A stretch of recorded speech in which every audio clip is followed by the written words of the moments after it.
السلام علیکم لسنرز، شروع کرتے ہیں آج کی سٹوریز اللہ کا بابرکت نام لے کر جو انتہائی عالی رتبہ اور بہت جلیل القدر ہے۔ آئی ہوپ میرے سبھی لسنرز بالکل ٹھیک ہوں گے اور میرے اس new channel horror novel official کو آپ سب لوگ سپورٹ کریں چینل کو سبسکرائب کر کے۔ اور نیکسٹ ایپیسوڈ کی طرف بڑھتے ہیں۔ میرے بھائی یوسف کو آدم زادوں کو حیران کر دینے میں بہت بڑا مزہ آتا تھا۔ اس کی تفصیلی ذکر میں اپنے اگلے سرگشت میں کروں گی۔ فی الحال میں نے تو انبار جانے کا فیصلہ کیا تھا۔ میں نے اپنی ماں سے یہ غلط نہیں کہا تھا کہ میں نے کوئی محل نہیں دیکھا تھا۔ چوری چھپے خلیفہ کے محل میں داخل ہونے پر مجھے یہ اطمینان بھی تھا کہ وہاں میری ماں ہوگی اور کسی بھی خطرے کو میرے قریب نہیں آنے دے گی۔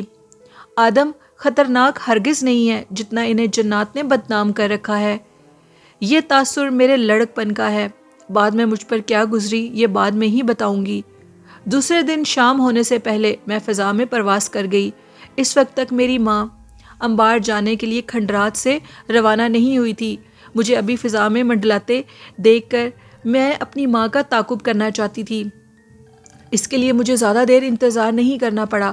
مجھے اندازہ تھا کہ اپنی ماں سے کتنے فاصلے پر رہ کر اس کا تعاقب کرنا ہے۔ اس کی احتیاط کی وجہ میرے وجود کی مخصوص خوشبو تھی جسے محسوس کر کے وہ میری موجودگی سے باخبر ہو سکتی تھی۔ اپنی ماں کے تعاقب کا ایک سبب یہ تھا کہ میں پہلی بار کبھی انبار جانے لگی تھی اور اس سے پہلے کبھی نہیں گئی تھی۔ اپنی ماں کے پیچھے کچھ فاصلے سے ہی میں نے فضا میں پرواز شروع کر دی۔ دور ہی سے مجھے خلیفہ کے محل کا گنبد مینار نظر آنے لگا۔ میری ماں اس طرف بڑھ رہی تھی۔ چند لمحے بعد ہی میں محل کے اندر تھی۔ زندگی گزارنے والے خلیفہ المنصور کا محل دیکھ کر میں دنگ رہ گئی۔ غریب آدم زادوں کی بستیاں اور اس محل میں زمین آسمان کا فرق تھا۔ ہر طرف جیسے رنگ ہی رنگ تھے۔ اس کا سبب مختلف رنگوں کے ریشمی پردے تھے جنہوں نے در و دیوار کو ڈھانپ رکھا تھا۔ میں محل کے سحر میں ایسی گم ہوئی کہ احتیاط کا دامن ہاتھ سے چھوٹ گیا۔ اسی وقت میں چونک اٹھی جب ایک آشنا آواز میرے سماعت سے ٹکرائی۔ مجھے معلوم تھا اے دینار کہ تو باز نہیں آئے گی۔ یہ میری ماں سلوبہ کی آواز تھی۔ ماں، میں ہکلا کر رہ گئی۔ میرے ساتھ ساتھ میری ماں، میں نے یہ کہا، جو کچھ دیکھا اور اس پر کسی تبصرے کی ضرورت نہیں ہے۔ میں ایسا ہی کروں گی، آپ جیسے کہیں گے۔ میں نے یقین دہانی کروائی۔ کاش تو مجھے ادھر آتے ہوئے راستے میں نظر آ جاتی، میں تجھے یہیں سے واپس بھیج دیتی۔ مگر اب کچھ نہیں ہو سکتا۔ میری ماں کے لہجے میں تعصب تھا۔ میں کچھ نہیں بولی اور خاموشی سے اس کے ساتھ محل کے دیوان خاص میں پہنچ گئی۔ خلیفہ المنصور آ چکے تھے۔ اجلاس شروع ہونے والا تھا۔ میں نے پہلی بار مسلمانوں کے خلیفہ کو دیکھا تھا۔ اس کا رنگ گندمی تھا اور قد لمبا۔ دونوں رخسار قدرے نحیف تھے۔ مجموعی طور پر اس کی شخصیت متاثر کن نہیں تھی۔ جب کچھ دیر بعد وہ بولا، میری رائے بدل گئی۔ اس کی بھاری گونجدار آواز میں بڑا رعب تھا، بڑا دبدبا تھا، جیسے خلیفہ ہونے چاہیے۔ اس کی آواز سے پورا احساس ہو رہا تھا۔ اسی اجلاس میں مجھے معلوم ہوا کہ خالد بن برماک ہی کی تجویز پر خلیفہ نے اس کے بتائے ہوئے مقام کا جائزہ لینے کے لیے لوگوں کو بھیجا تھا۔ ابھی ہم اجلاس میں موجود تھے۔ جو وفد بھیجا گیا تھا اس کے نگران موسیٰ بن قصاب نے خلیفہ المنصور کے پوچھنے پر بتایا، وہ ایک ایسا مقام ہے جہاں پر کشتیوں کے ذریعے شام اور مصر اور مغرب کے مختلف شہروں سے آمد و رفت کا کام ہو سکتا ہے۔ چین اور بکرا روم میں جانے والے سب راستے اس راستے سے کھل سکتے ہیں۔ دریا کا راستہ بھی استعمال ہو سکتا ہے۔ ہمیں یہ بتا کر موسیٰ تم نے بہت خوش کیا۔ اس جگہ شہر بسایا جائے تو کیا دشمن کے حملے سے محفوظ رہیں گے؟ اے امیر المومنین، یقیناً، موسیٰ بن قصاب نے جواب دیا۔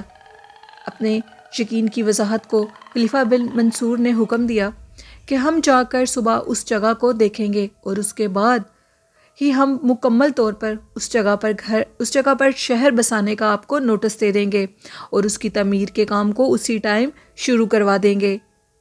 اس کے بعد کیا ہوگا یہ ہم آپ کو بعد میں بتائیں۔ اور اس کے بعد خلیفہ نے اجلاس کو برخاست کر دیا۔ میری ماں نے مجھے چلنے کا اشارہ کیا۔ میں اس کے ساتھ محل سے باہر گئی۔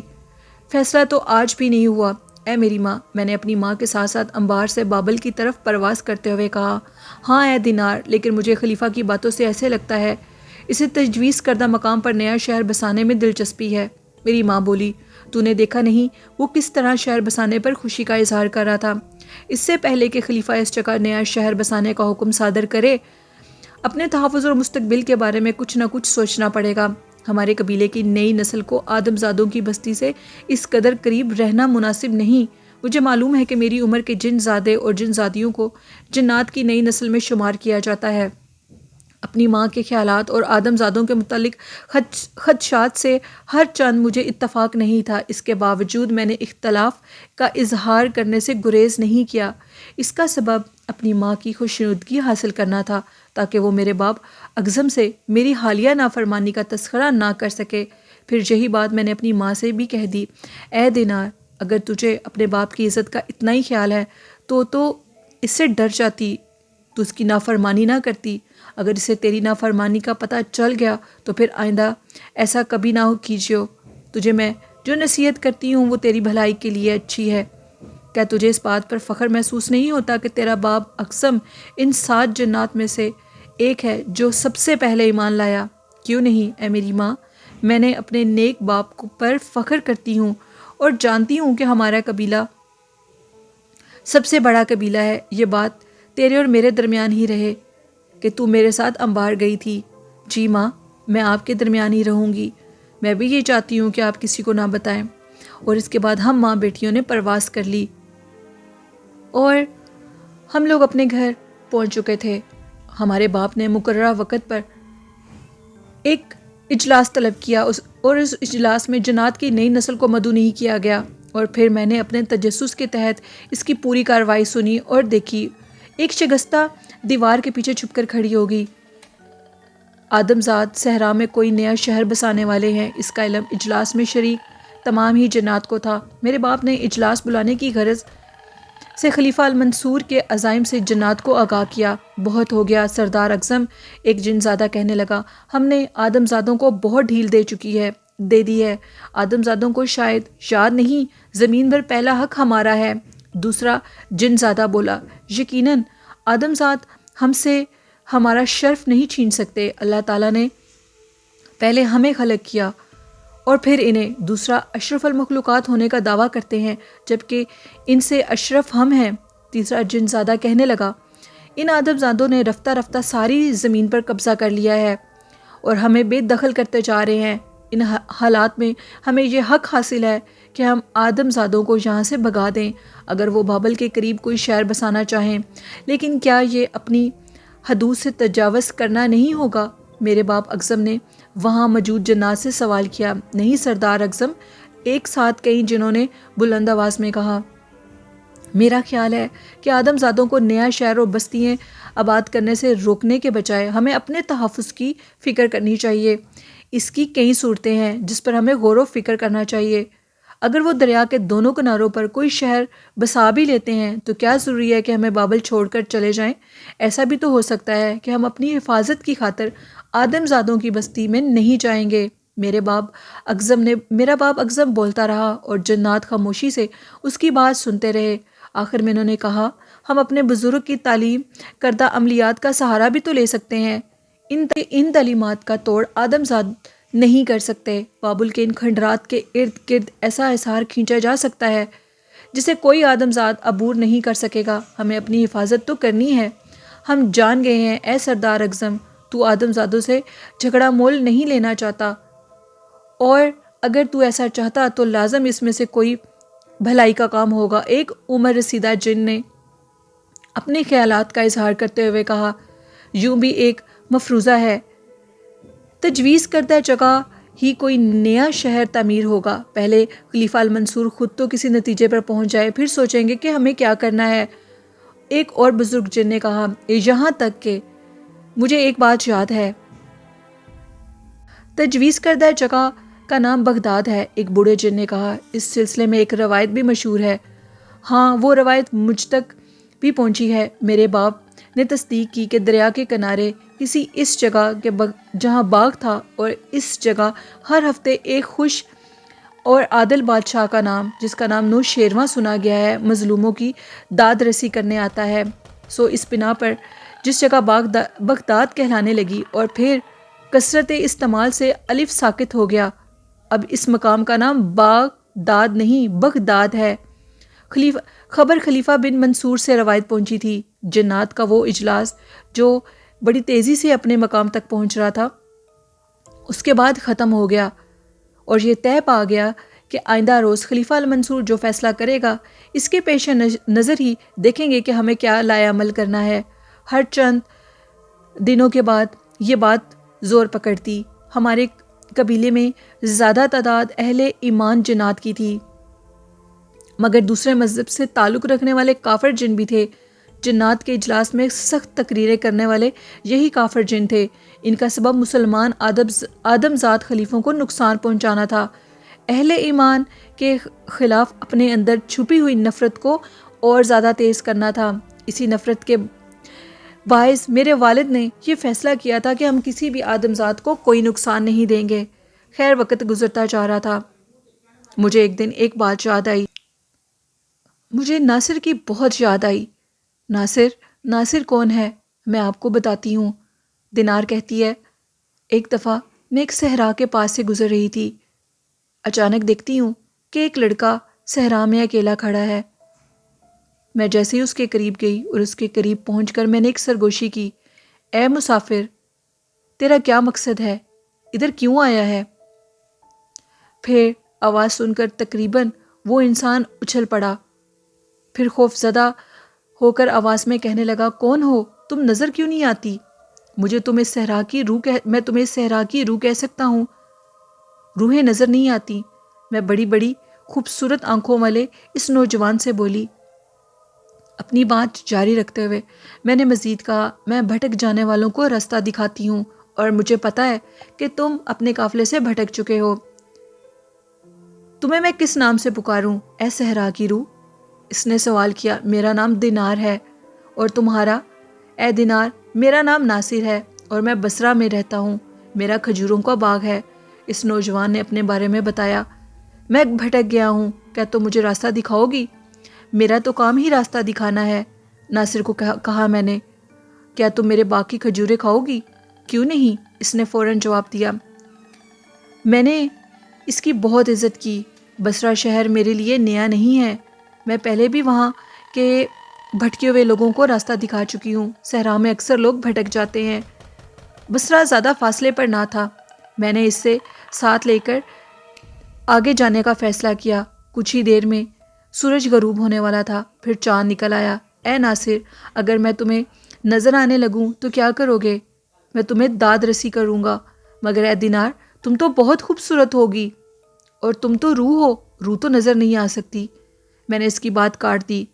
نہیں، نظر آ سکتی ہے۔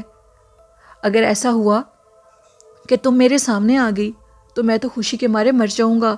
تم یقیناً بہت خوبصورت ہوگی، جتنی خوبصورت اور حسین تمہاری آواز ہے، اور اگر میں بد شکل ہوئی تو ایسا ممکن ہی نہیں ہے۔ اس پر مجھے یقین نہیں آ رہا کہ تم بدصورت۔ ہم جن زادیوں اور جن زادوں کے لیے کوئی مشکل کام نہیں ہے انسانی پیکر میں اپنے آپ کو بدل لینا، کسی آدم ذات کے جسم میں داخل ہو جانا۔ ہمارے لیے یہ مشکل نہیں ہے۔ سو میں نے انسانی پیکر میں ناصر کے سامنے آنے کا فیصلہ کر لیا اور اسے مخاطب کر کے اب چلتے چلتے ناصر رک گیا۔ میں نے اس کا ہاتھ چھوڑ دیا، وہ آنکھیں بند کر چکا تھا۔ دوسرے ہی لمحے میں نے ایک حسین ترین انسانی پیکر اختیار کر لیا اور ناصر سے آنکھیں کھولنے کا کہا۔ اس نے آنکھیں کھولی تو میرے حسن کو دیکھ کر بے ہوش ہونے لگا، وہ جیسے پلکیں جھپکنا بھول گیا تھا۔ پھر میں نے اس کا ہاتھ تھاما اور وہ چونک اٹھا۔ تم دینار ہو کیا واقعی؟ وہ ہکلانے لگا۔ ہاں اے ناصر، میں تمہارے دینار ہوں، میں نے اسے مزید بے تکلف ہوتے ہوئے کہا۔ اس روز کے بعد ناصر سے میری ملاقاتوں کا سلسلہ جاری ہو گیا۔ وہ میرے عشق میں اس حد تک آگے بڑھ گیا کہ ایک رات مجھے کہنے لگا، اے دینار، میں اب تمہارے بغیر نہیں زندہ رہ سکتا، ہمیں شادی کر لینی چاہیے، تم مجھ سے شادی کرو گی؟ مجھے ہنسی آ گئی۔ کیوں، اس میں ہنسنے کی کیا بات ہے؟ وہ میرا ہاتھ تھام کر بولا۔ اس وقت بھی میں انسانی پیکر میں تھی، جس طرح پہلی دفعہ پہلی ملاقات میں نے اختیار کیا تھی وہ شکل۔ میں اس لیے ہنس رہی ہوں کہ تمہیں میری حقیقت کا علم نہیں ہے، پھر بھی مجھے پا لینے کی آرزو کر رہے ہو۔ میرے خیال میں یہ نادانی ہے۔ پھر میں نے اسے کہا، اے ناصر، تمہیں کچھ اندازہ ہے کہ میری عمر کیا ہوگی؟ تمہاری عمر یہی کوئی 16-17 سال ہوگی۔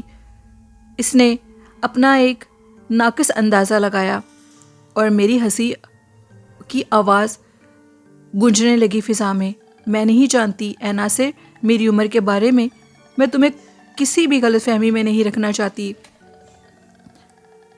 یہ میں تمہیں اس لیے بتا رہی ہوں کہ تم مجھ سے شادی کرنا چاہتے ہو اور یہ کہہ چکے ہو۔ پھر میں نے اسے اپنی اصل عمر بتا دی۔ اس وقت میری عمر 98 برس ہے۔ کیا؟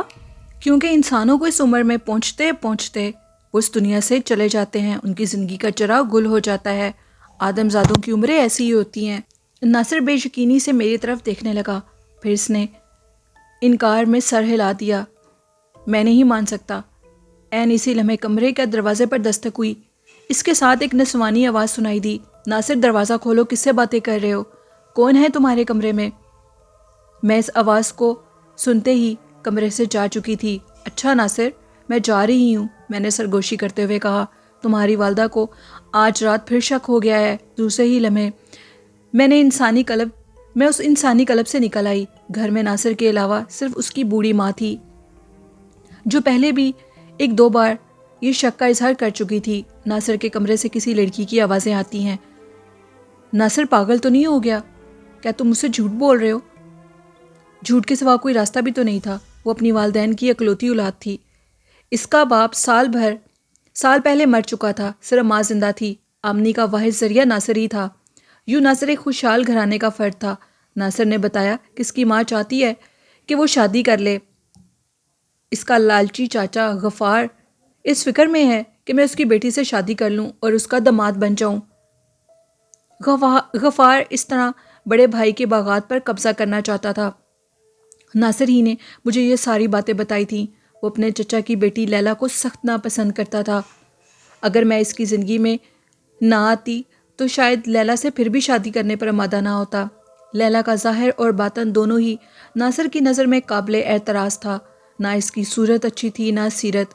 آخری بار ناصر سے میں اس وقت ملی جب صحراؤں میں ایک نیا شہر کی بنیاد رکھی گئی تھی۔ ہم دونوں کی ملاقات دوپہر کے ٹائم ایک کھجور کے باغ کے نیچے ہوئی تھی۔ ناصر نے مجھ سے گلہ کیا کہ اب ناصر کے چہرے پر خاصی تفتیش کا اظہار تھا۔ میں کافی دنوں کے بعد ناصر کو ملنے کے لیے جا رہی تھی۔ اے دینار، تم اتنے عرصے کے بعد مجھ سے ملنے کے لیے آئی۔ اتنی لمبی جدائی میں نے کیسے برداشت کی، کیسے بتاؤں؟ اس روز ناصر کے چہرے سے اور زیادہ غیر معمولی فکر مندی کا اظہار ہوا تھا۔ سو میں نے اس کی وجہ پوچھی۔ وہی چاچا غفار پیچھے پڑے ہوئے ہیں، ہر قیمت پر اپنی بیٹی سے شادی کرنے پر مجھے آمادہ کرنا چاہتے ہیں۔ اب تو میری ماں بھی چچا کی ہاں میں ہاں ملانے لگی ہے۔ اس پر تم بھی کہیں غائب ہوگی۔ الٹا میں اور پریشان ہو گیا۔ ذرا سوچو دینار، لیلا اگر مجھ سے شادی کر لے گی تو کیا ہوگا؟ تمہارا گھر بس جائے گا، میں نے مسکرا کر کہا۔ تمہیں شاید اندازہ نہیں اے دینار، اگر تم اس طرح دانستہ میرے زخموں پر نمک چھڑکتی رہو گی تو مجھ سے برداشت نہیں ہوگا۔ ناصر دکھی ہوئی آواز میں کہنے لگا۔ اس کے چہرے پر عجیب سے جذبات کے اظہار تھے۔ مجھے اس پر رحم آنے لگا۔ تم یہی تو چاہتے تھے ناصر، لیلا سے شادی نہیں کرو گے؟ میں یہ کب چاہتا تھا؟ کیسی باتیں کرتی ہو؟ تم یہ جانتی ہو کہ میں کس سے شادی کرنا چاہتا ہوں؟ کس سے شادی کرنا چاہتے ہو؟ بتاؤ مجھے۔ میں تم سے شادی کرنا چاہتا ہوں، تم جانتی ہو۔ اوہو، تم سب کچھ جانتے ہو۔ ہماری شادی نہیں ہو سکتی۔ تم میں اور مجھ میں 1 صدی کا فرق ہے۔ تمہاری یہ خواہش پوری نہیں کر سکتی۔ لیلا سے ہی تمہاری شادی ہونی چاہیے۔ نہیں، میں لیلا سے شادی نہیں کروں گا۔ کہہ تو تم بھی ٹھیک رہے ہو۔ میں سب کچھ جانتی ہوں لیلا کے بارے میں۔ میں اچھی طرح جانتی ہوں تمہارا چاچا غفار بہت زیادہ لالچی ہے۔ سنو، میری بات سنو دینار، تم مجھ سے شادی کیوں نہیں کر سکتی؟ میں عمروں کے فرق کو نہیں جانتا۔ اگر تم 100 سال کے بھی ہو تو کیا ہوا؟ میں تو تم سے محبت کرتا ہوں، میں تمہیں قبول کروں گا۔ مجھے مزید مت الجھاؤ ورنہ چاچا غفار کا داؤ پیچ چل جائے گا۔ کون سا داؤ پیچ؟ وہ آج کل ایک عامل سے رابطے میں ہے۔ انہوں نے میری ماں کو تو شیشے میں اتار ہی لیا ہے۔ وہ چاہتے ہیں کہ ان کی بدصورت پھوڑ بیٹی سے میں شادی کر لوں، لیکن میں ایسا نہیں کروں گا۔ اے ناصر، تو فکر نہ کر۔ تمہارے لالچی چاچا غفار اپنے ارادوں میں کامیاب نہیں ہو سکے گا۔ مجھے تم پر پورا بھروسہ ہے اے دینار۔ ناصر جذباتی ہو گیا تو میں غائب ہو گئی۔ دینار، اے دینار، وہ مجھے پکارتا رہا، مگر میں نے اس کی طرف پلٹ کر بھی نہیں دیکھا۔ اس عرصے دراز کے بعد جب میں بصرہ کے لیے روانہ ہوئی، ہرگز مجھے غیر معمولی حالات کا اندازہ نہیں تھا۔ اس رات کے نصف پہر ہی میں ادھر پہنچی کیونکہ نصف پہر گزر چکا تھا۔ بصرہ میں ناصر کے گھر پہنچ گئی۔ یہ دیکھ کر میں ماتھا ٹکاتی رہ گئی۔ ناصر اپنے کمرے میں تنہا نہیں تھا، اس کے کمرے میں کوئی اور تھا۔ مجھے دوسرے بستر پر موٹی اور بھدے نقوش والی ایک آدم زادی دکھائی دی۔ اس کے چچا کی بیٹی لیلا کو میں نے کبھی دیکھا نہیں تھا۔ مجھے اسی لیے خیال آیا کہ وہ موٹی آدم زاد کہیں لیلا ہی نہ ہو۔ بہرحال نظر انداز کیا جا سکتا تھا ناصر کے لالچی چاچا کو اپنے مقصد میں کامیابی مل گئی ہوگی۔ اگر میرا یہ سوچنا درست تھا تو غفار کو اس گھر میں ہونا چاہیے تھا۔ اسے تلاش کرنے سے پہلے میں نے ناصر کو جگانا ضروری سمجھا۔ وہی بتا سکتا ہے اس عرصے میں اس پر کیا گزری تھی۔ ناصر کے قریب پہنچ کر میں نے دھیمی سی آواز میں پکارا، ہم جنات کے لیے اندھیرا بھی بے معنی ہے، اندھیرے میں بھی ہم سب کچھ واضح طور پر دیکھ سکتے ہیں۔ کئی آوازیں دینے کے باوجود جب ناصر بیدار نہ ہوا تو اسے جھنجھلا کر اٹھانا پڑا۔ اس کے چہرے پر خوف کے آثار تھے۔ کون کون؟ ناصر ڈری ہوئی آواز میں کہنے لگا، میں تمہاری دینار ہوں۔ میں نے سرگوشی میں کہا، دینار؟ ناصر کے لہجے میں اجنبیت تھی۔ میں تو کسی دینار کو نہیں جانتا۔